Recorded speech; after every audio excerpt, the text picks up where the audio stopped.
Everyone. So today I want to tell you a little bit about a recent visit I had to the Beth Shalom congregation's synagogue in Milton with my world religions class. We went for part of the Sabbath service, which was held by Rabbi Benjamin.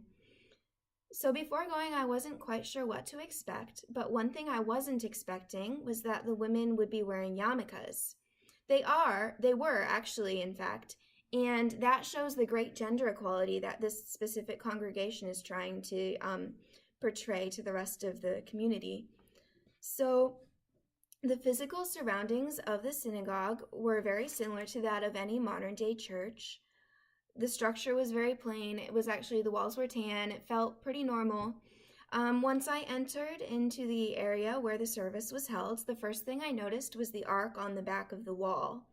So this structure holds the Torah, the different Torahs that this congregation had in their possession.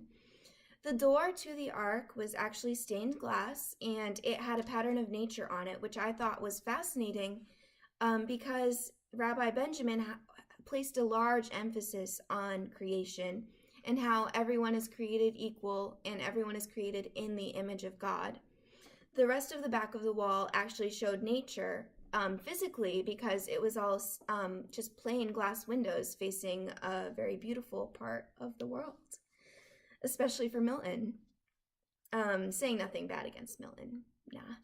So anyway, the service itself consisted of a lot of chanting.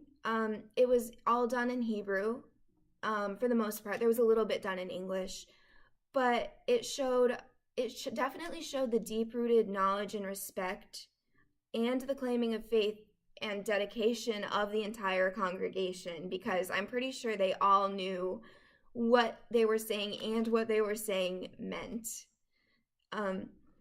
So they also knew when to stand up, when to sit down. They knew.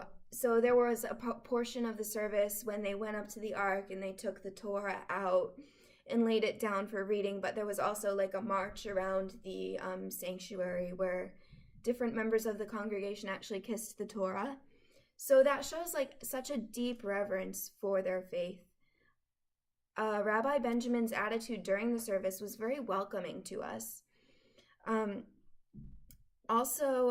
Afterwards, though, he was a little more hurried in his question-answer session with us because he was, I'm assuming it was because he was leaving for a flight to Israel later that evening. So it seemed like he was pretty excited for that. He actually has his Israeli citizenship. So during the question-answer session, my main focus was on my own question, which was about the concept of tikkun olam, which is a sort of repairing of the world. Rabbi Benjamin focused in on this question by talking about his view and his congregation's Rabbinic Judaism, their view on this concept. So they take the concept of repairing the world to mean doing everyday acts of loving your neighbor and loving one another and showing each other how much they care, and they're trying to make the world a better place, one act at a time.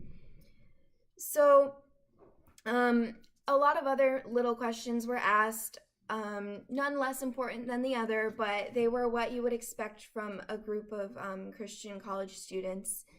So my main emphasis that I took away from this visit was the holiness that these people showed and how much they respected each other and their religion, as well as the knowledge of their practices and of their faith.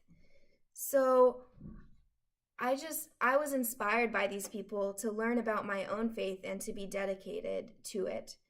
One other thing I wanted to mention briefly was that at one point during the service, I actually wanted to cry because I realized how perfect it was and how holy it seemed. The only thing was, though, it was slightly imperfect to me as a Christian student because I noticed in my view of the Old Covenant versus the New Covenant, I accept the New Covenant, which is Jesus as Messiah, and to me, that's the one thing that they're missing. Overall, though, I would say that it was a very, very enlightening experience to visit this synagogue and this Sabbath service.